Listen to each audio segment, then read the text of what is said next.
Welcome back to Ask a Coroner, Inside the Coroner's Office, the podcast where we answer the questions people have always wanted to ask about death investigations. I'm Mark Hammond, Boyd County Coroner. I'm Bailey Rucker, Deputy Coroner.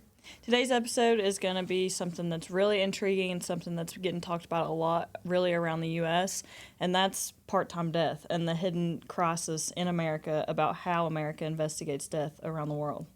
And it's not just in Kentucky. We're going to talk a little bit about Kentucky specific, but the problem with death investigation is, you're exactly right, a lot of people consider it part-time, and that's the furthest from the truth. We know that, everybody knows that.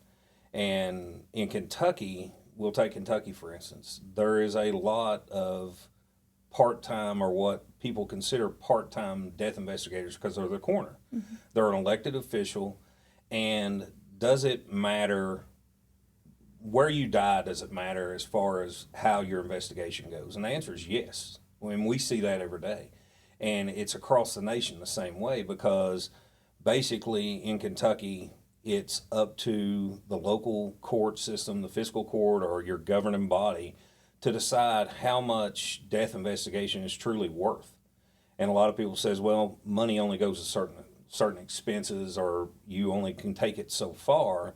But what people need to remember is, with death investigation, people don't think about it. It's not political. It's not the fact that it comes up and it's not tangible. You can't touch it. And a lot of times, if it doesn't affect you, you don't worry about it. And in Kentucky, it is true that the simple fact is, you wouldn't want a part-time sheriff. Mm-hmm. You wouldn't want a part-time jailer. You wouldn't want a part-time county clerk. Why is it okay to have a part-time coroner? And it's not. But out of necessity, coroners a lot of times have to work a second job just to make ends meet, because the coroner's job pays so little. And that's one thing you mentioned. The sheriffs, the jailers, the county clerks, they're all elected officials just like you. So why is there that big salary difference and part-time versus full-time criteria? Well, I think in a lot of counties, funeral homes have always took care of death. And a lot of people, and we could go back to the first episode that we ever did here, and there's nothing wrong with funeral directors or anybody else that owns a funeral home being a coroner. But the problem is, it takes a lot of workload and a lot of money off the county systems. A lot of funeral homes that are coroners end up having to pay out of pocket to do the transports, to take care of their equipment and everything else. A lot of coroners don't have regular offices. We're lucky. In Boyd County, we do have an office. We have a full-service morgue. We have a full-time office manager. We have all the stuff because our county has invested in us. But at the same time, that doesn't happen in other counties. And there's something wrong with that. There's something wrong, and that's a crisis, a hidden crisis across the United States. If you look at a coroner system across the United States, that medical legal death investigation system accounts for about 80% of the offices across the U.S. And guaranteed, those offices are not where another office. Like, you may go into one county and that office be great. The next county, they may be buying their own gloves, their own body bags. They may be using all their own equipment because the county doesn't want it, or they can't afford it, or they say they can't afford it. And really, it boils down to the simple fact: what is death investigation worth? What truly, and what amount is truly your loved one worth when it comes to making sure that investigation is correct and it's handled correctly? And that's what some people don't realize, I think, is the amount of time that goes into each case like that. You wouldn't want somebody just coming in and saying, oh yeah, Meemaw's dead, here's this, call the funeral home, and leave. And that's why it's so intriguing and intricate how all of our episodes have talked about how much work goes into that. So how important is that detail? Let's take a scenario. Let's just put the big picture out there. In Kentucky, we handle, at least in our county, we handle anything that happens inside a house. Yesterday, elderly gentleman, he was supposed to go to hospice or be evaluated by hospice today. He didn't make it there. So in turn, we responded. Before we got there, we had police, we had fire, and we had EMS there. None of those people are experts in death investigation. Now, all those people say, okay, it looks natural, there's nothing wrong, and we could release, look at a bigger city. They may call this into intake, and they would say, okay, we can release that to a funeral home. It's no big deal. The person's not looked at really, no toxicology is done, and they're released because they're old, they have a medical history, and there's something to sign that death out. But is that really truly what happens to that person? And the answer is no. Because even though that person's elderly, even though that person has a lot of medical conditions, what do? We go and we investigate, right? So we go in and we talk to the family, we take pictures, we inventory medications, and we take them back to our office to where they are gone over with a postmortem examination, all an external exam. More pictures are taken, toxicology's done, and then they're released to the funeral home. So that is a complete investigation.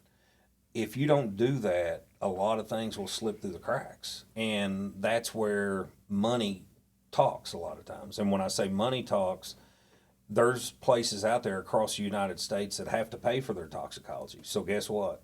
We're not going to tox everybody. There's places out there that have to pay for autopsies. Guess what? We're not going to do autopsies. So all those come into play when it comes to this hidden crisis that's out there that nobody really wants to talk about. Okay, so now let's put that perspective into numbers. So we've looked at a couple different things, and there's 330 million people roughly in the U.S. So probably 3.4 million people die a year. So how many of those get autopsied? How many of those get investigated? And how many people can do those investigations? All those numbers that come into play. Well, there's really about 2,000 different death investigation offices across the United States. 70 to 80% of those are coroners, so they could be elected, it could be different things. Some of those are straight ME's offices, some of those are hybrid offices. So out of that, probably statistics show that up to 1 million of those are investigated. And when we're talking about investigations, it really doesn't break down how those investigations go. So the big thing to ask is, are they all at least toxicology done? Is at least an external examination done? And the answer is no, because the laws are so different depending on what state you go into. So depending on where you're at is going to depend on truly what happens to you.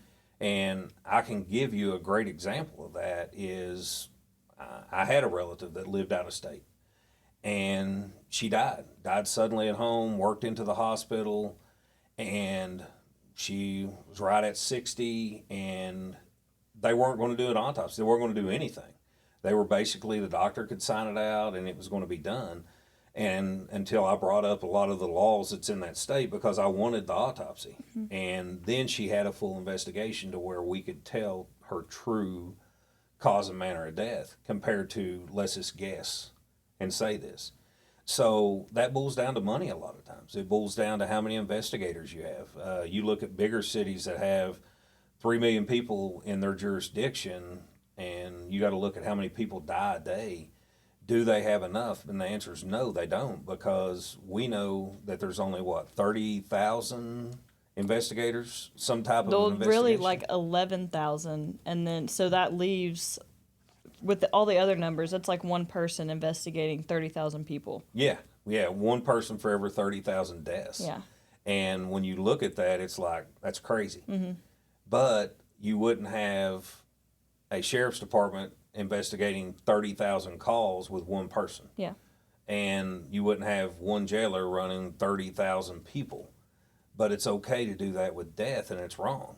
It's and that is starting to show, and those cracks are starting to show across the United States.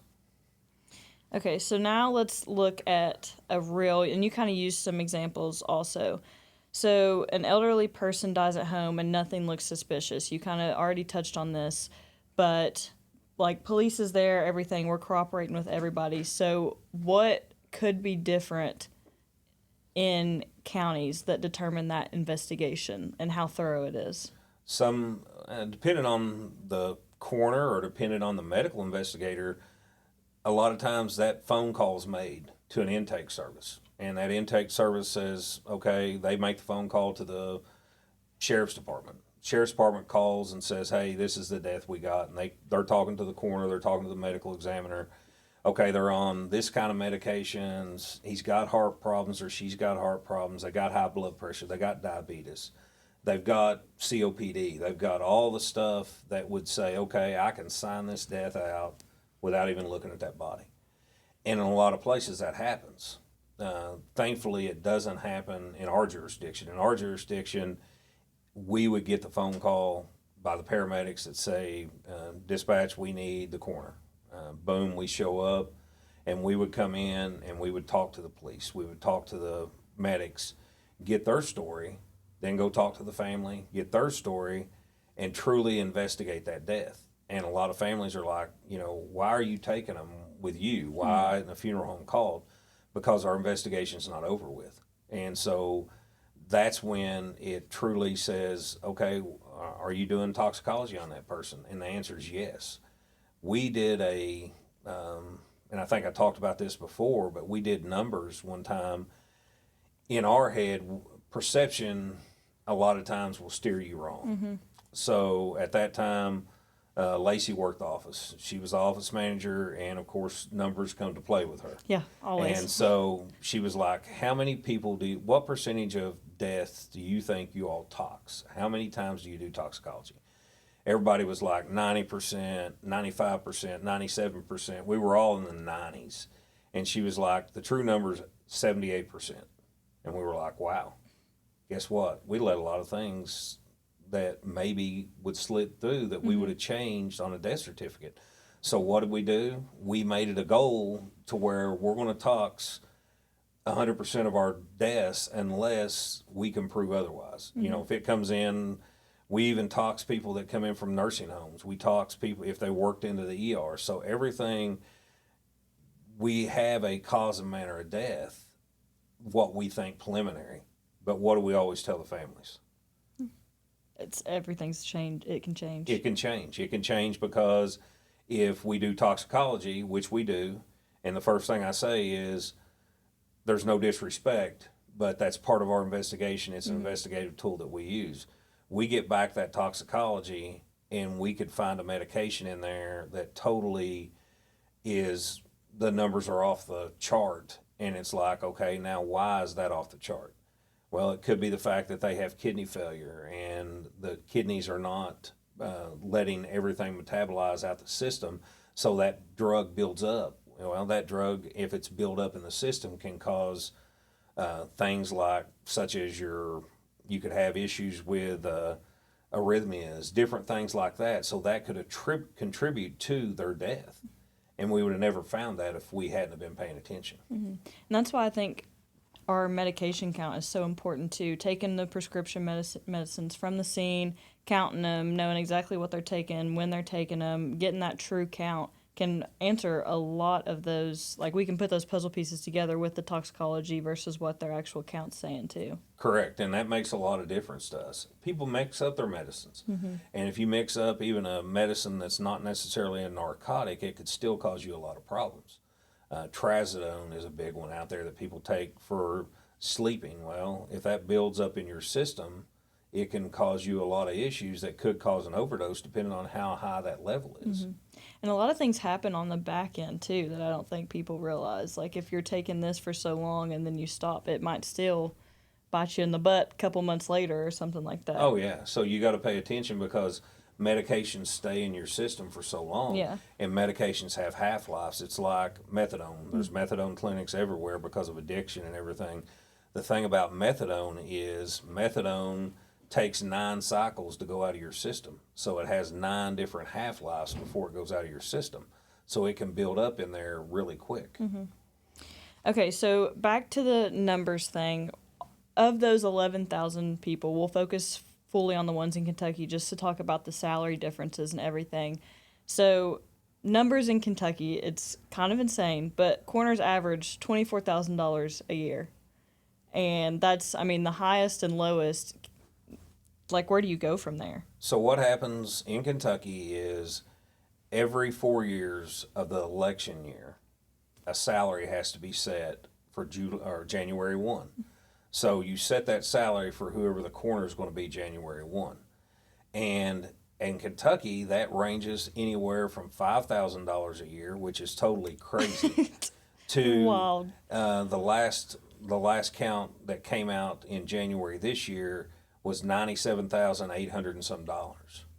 So you take what a jailer, a county judge, a county clerk, and a sheriff all make the same money in Kentucky. And if you put that figure there, it would still be about 30% less than what they are obligated to be paid. It's not their fault. Mm-hmm. You know, nobody says you have to pay them that according to KRS is in there, and nobody says, okay, you can't pay them that. Yeah. It's not that easy. It's a law. This is what goes in. Coroners were left out of that law. So when coroners get left out of that law, we've been left out for years. So every 4 years, it's like you go beg to Please let me the have a fiscal living court, salary. give me some money, and it's like, give me a raise, let me get a living wage. And you take a lot of coroners, they have that and all they got to do is say no, we're not giving you that. Then what happens? Either A, you don't run, or B, somebody else is going to do it and make that livable wage, or not make the livable wage. They'll take the low salary, and depending on what they're doing it for, you lose all that experience. You lose all the experience that you had as for death investigations, and you start at square one. And you're starting to see that now. You see, when I got into this, 75% was funeral home directors that ran that, and the other 25% were people that are non-funeral home directors, whether that be they have a background or they don't. And in Kentucky, anybody can run for coroner. They got to be 24 years old, and they don't have to have experience. And I think that's crazy. Yeah. There has to be some standards set, and when you set those standards, then you get quality investigations, and that's the thing that we look for. All of Kentucky's training goes through the Department of Criminal Justice, which other states doesn't do that even. So we have that, and then it's up to the office to make sure that they get their training. So you have to have at least 18 and a half hours of training a year to keep your certification. And when you get elected, you go for a year, or you become a deputy, you go for 1 week to a Department of Criminal Justice class, and you're trained. That's what's supposed to make you be able to investigate death. And it's a long way from it, because what should be able to investigate death is somebody that is an expert in investigating death. You learn what to look for. You learn the clues that other people miss, the details that need to be investigated during any type of investigation. That's what you look for. In Kentucky, you're a peace officer, so you have those powers to collect evidence and make sure all that's done too. And a lot of people don't realize that. And we collaborate that with whatever police agency we work with. We don't want to collect the evidence, but we want to be able to point that evidence out, and we take that and use that to help with a case. And I think that's what gets overlooked too, is that the collaboration of all the different agencies. We have public safety, healthcare, the justice system. Everybody's collaborating, but we're still over here as sitting at the lowest salary.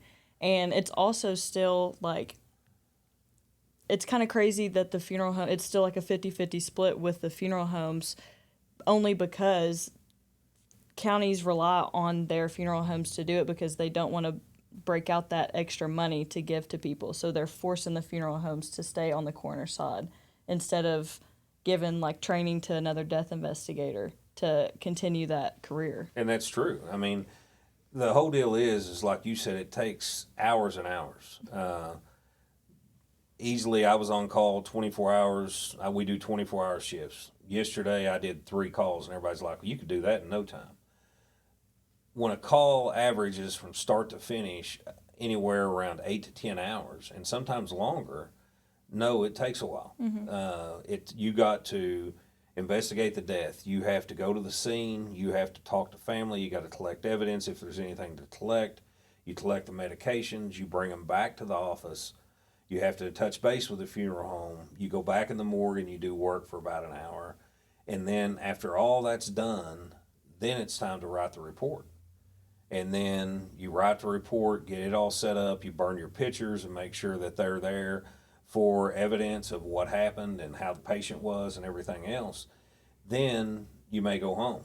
Last night I went home at 1 o'clock in the morning, only to be called out again.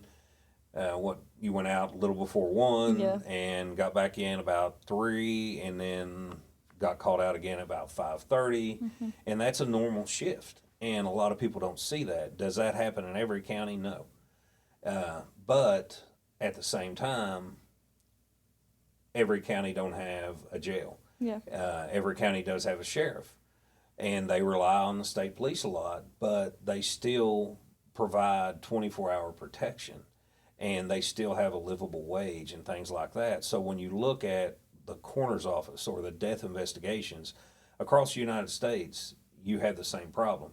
You look at South Carolina, they have a funding bill right now that they're trying to pass for salaries. You look at Mississippi and Missouri, and you look at all these states that have the same. Indiana is another one that has the same issues that we have. Yeah. You look at some states that pay by the body. So if I'm getting paid by the body, I'm going to take as many investigations as I possibly can just to make a living wage. Yeah. So it shouldn't be like that. A deputy doesn't get paid by how many people he arrests or how many tickets he writes or anything else. And a county has to look at it this way, that doesn't happen with a coroner's office. Yeah. And that's one thing you mentioned. It's not just us dealing with the salary crisis. Across the entire U.S., the national average of coroner salary is like 10 to 40,000. So our state average is 24,000. But when you look across the U.S., it's 10 to 40. That's still, in this day and time, not a true living wage for a lot of people. No, and what happens is a lot of times is you look at these same states and they're set up almost the same way. And it's all, like I said, 80% is, okay, 80% is a hybrid system or a coroner system. And people look at that and truly think, okay, that's part-time work. You leave your job and go do a death investigation. Well, what comes first? What if you can't leave that job? Does that person lay there until somebody can get there? Whether that be an hour, whether that be 3 hours, whether that be 6 hours, what happens? Because by law, that body can't be moved unless we say it's all right to move it. Well, if I'm working another job and that job has me tied up, what happens? And in our facility, in our jurisdiction, you don't work another job when you're working this job. Yeah. This job is there for a reason. And in turn, with this job, you have to be en route within so many minutes, and you have to be on scene within so many minutes. And the reason for that is it has to be treated as a profession. Yeah. This is a death investigator doing the job that needs to be done in a timely manner to give answers to families, to give closures that need to happen. And that's, again, the full-time job scenario that gets called a part-time job. You're on call for 24 hours a day. People die 24 hours a day, so you can't go work somewhere else. So you're blocking your day out for 24 hours where you might have to go investigate a death, and you're doing that for $19,000 to $24,000. Well, and you got to take in account, when I looked a while ago on our CAD system, which is what we get called for. So since January 1, we have 119 cards that's been cut for our services. Out of that, we average 20, on our low month is 23 deaths that we actually investigate, fully. On our high month, so far we're hitting in the 26, 27 range. So 26 to 27 times a month we're investigating somebody's death. That's a lot. Yeah. On top of that, we're signing out cremations that come through. Every cremation has to be reviewed. Cremations are permanent. So we are the ones that have to sign off on those, that we know what the cause of death is. And that, again, takes time. The case has to be reviewed. It has to be signed out. Then it has to go back to whatever funeral home sent that to you. In Boyd County, that equals anywhere between 500 on a average year to 650 on a busy year on cremations. So that has to be done. Evidence has to be accounted for. There's a lot of things that has to go into play of what you do besides just death investigation. Okay, so outside of just the death investigator crisis, we also have a crisis with medical examiners and forensic pathologists across the U.S. And their salary is a little bit better than ours at like 200 to 400,000 average range, but we still have a crisis in getting people to do that kind of schooling and get certified to do it, and come to work. So that's the reason Kentucky's went from 4 offices to 2 offices, because the U.S. I think needs about like 1,500, and we currently have like 750. Yeah, yeah. So- And there's only so many of those graduate. You know that. Yeah. I mean, and when they're only allowed or supposed to be, there's a certification that they go by in their offices.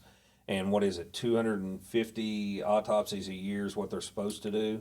Yeah, like 250 to 350 maybe. And then you got offices that are having to do 500 and 600 autopsies a year because they just don't have the forensic pathologists. Yeah. There's states right now that will contract with pathologists to fly in and take care of whatever needs to be taken care of, all that stuff, because they cannot get permanent people to work there. And that's sad. And people, the big thing is people do not think about death until death happens. And then when death happens, it matters a lot. It matters in a timely manner that the death certificate gets signed out. It matters that the investigation happens. It matters that if it's an autopsy, that gets back quickly. Toxicology comes back. All that stuff matters because at the whole time people are waiting for answers. People want to know, why did my loved one die? What happened to them that caused this? It's the worst day of their life. And what we do with death investigation is we just get by. And we don't need to get by. We need to make sure that it is a profession that is handled very professionally in an efficient manner and in a timely manner. And as long as we're doing that, then we're servicing the public. When we can't do that, we're not servicing the public. And that's a big point to make too, is that the county is going to fund what people push for. So people will push for, policing and traffic laws and things like that. But like you just said, and what we talked about all of last episode, people don't think about death until it actually happens. So people aren't pushing for that kind of thing until they're met with it face to face. Let's take death completely out of it. Let's look at volunteer fire departments. What happens with a volunteer fire department is nobody is volunteering anymore. And so in turn, nobody cares if the door's open or closed, if somebody responds or not, unless it's your loved one trapped in a car. It's your loved one that is, their house is on fire. And instead of taking 5 minutes to get to you, now it takes 10, 15, 20 minutes to get to you. Guess what? It becomes a problem. Same thing with death. A county administrator one time, and it's not this administration by any means, but one time a guy told me, he said, you run a good office. And I said, okay, how do you know that? Because you've probably hardly ever stepped foot in my office. Yeah. And he said, I know that because nobody calls. Nobody calls and complains. I didn't take offense to that at all. It's a good thing that nobody complains. But what I wanted to say, and what I'll keep saying and keep being an advocate for, is, but you should come through the office and look at it. You should come through the office and see what kind of facility it is. There's a lot of coroners that don't have offices. Yeah. There's a lot of coroners that, a lot of funeral homes that come to our office, and as soon as they walk through the door, they're like, wow. Holy granola. You got all this stuff. Yeah. And it's like, yeah, we do. Do we still have problems? Yeah. We get things fixed as we can fix them. But, and the whole picture is, you need to be proud of what you got. And in turn, the county needs to fund that in the same way they would fund a jail, or the same way they would fund a sheriff's office, or the same way they would fund actually the same way they'd fund the dog pound. It doesn't matter.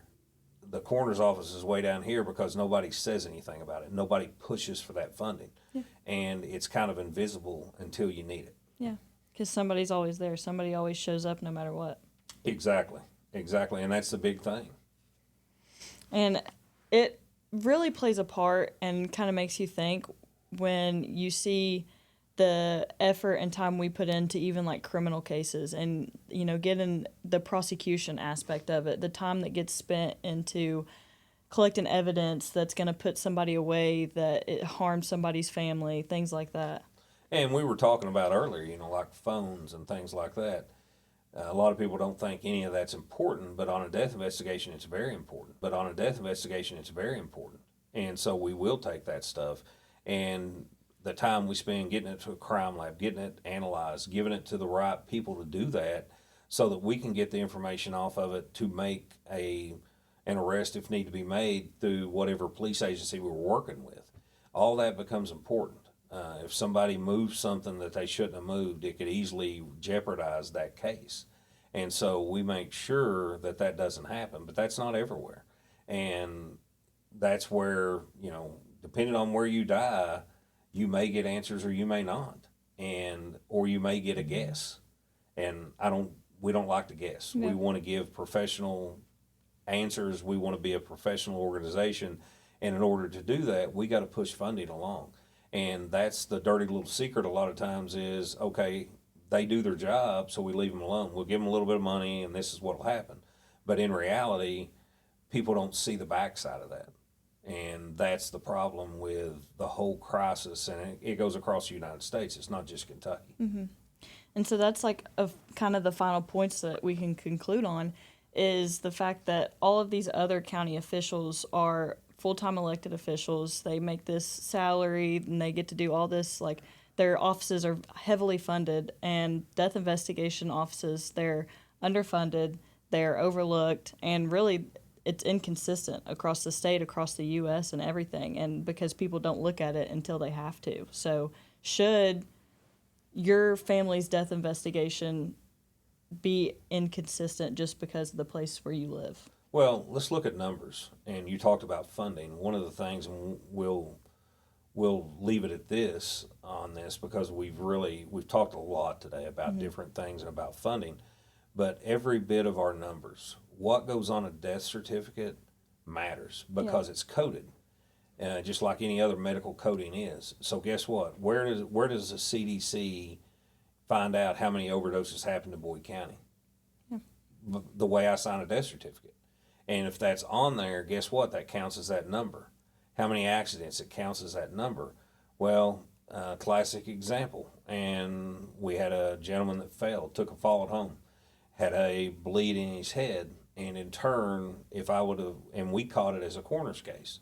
It was at the hospital. The hospital was going to sign it out as respiratory failure and due to cardiac arrest. We know cardiac arrest is not a cause of death. It happens. It's a thing that happens with death. So in turn, that would have been coded wrong. Somebody that dies because they've overdosed and they go in the hospital and they die and they put brain anoxia and they leave it at that. Well, that brain anoxia also needs to include the reason that the brain lacked oxygen. And the reason they lacked oxygen is the simple fact that they overdosed, so they had acute toxic effects of whatever drug that is.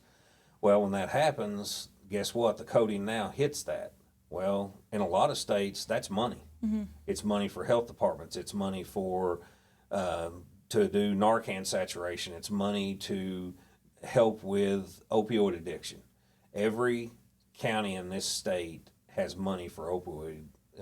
It's basically the opioid funds that come out. And how many coroners get any of that fund? Probably none or very little. Yeah. And so, but who's producing a lot of those numbers? The coroner's offices. Yeah. So if something's signed out wrong, then in turn that hurts funding, it hurts everything, in which in turn is a trickle effect that goes downhill. Yeah. So that leaves the question is, should the quality of that answer you get for your loved one's death depend on the place where you live?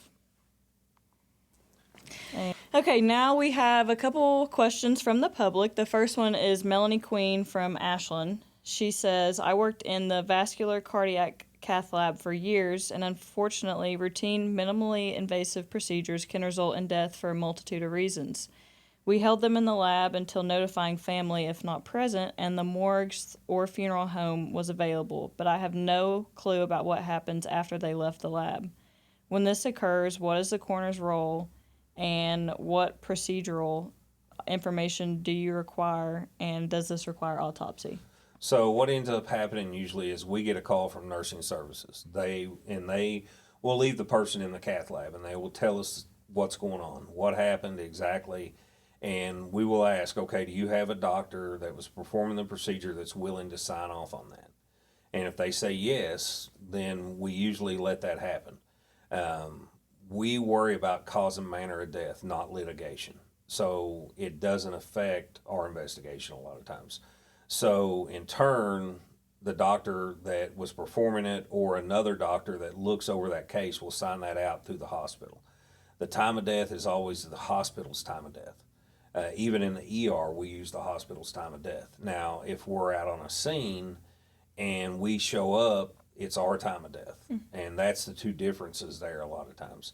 So very seldom will we get involved in anything that is a medical procedure that was going on because it's more litigation than actually cause and manner of death. Okay, the next question is Jonathan Morrissey from Northern Kentucky, and he asks, what is the death investigation procedure when a motor vehicle crash fatality occurs? And this gets pretty in depth, Yeah. because and we'll This probably could be a full episode. we'll probably do a whole episode Yeah. on this. But long story short, we get there, nothing's moved. We try to make sure the scene is as good as it can get. We talk to whoever the police agency is. We talk to the paramedics. We look at the patient, make sure they are deceased, and we start getting our pictures. But one of the things that we want to know is who's investigating it. We want to know if an accident reconstructionist is coming. And if those answers, if the accident reconstruction is coming, we basically sit back and wait. We leave the body where it's at and till they get there and they do all their things. Then when they say it's okay, we will remove the body. And from then on, basically we use their measurements because we want to stay as accurate as we can. We use their report. We worry about the cause and manner of death of the body. So what caused this person's death? Blunt force trauma of the head, the chest, extremities, what was it? And then we also want to know, does this person need to be autopsied, or can we do x-rays and see what's broke and what would have caused their death? Can we do toxicology, and then can we release? If there's any litigation or anything that's going to be criminal, it's always an autopsy, no matter what. And then we work along with the accident reconstructionist to help with their report as help with ours also. So we put all that together to come up with a final cause and manner of death for that person. Okay, so 2 really good questions today. Keep sending us those questions. If any companies or brands are still looking to be involved in the podcast, you can email us at askacoroner900@gmail.com or message us on the Facebook or TikTok pages. Make sure you're still following us and sharing our pages out, and keep subscribing, keep watching our videos. Thank you all. We're up to almost 800. We're like 12 people shy of hitting 800 on our Facebook page. That's a big one. We want to hit 1,000, and that's what we're shooting for right now. So hopefully it continues to grow, and thanks for watching. Thank you.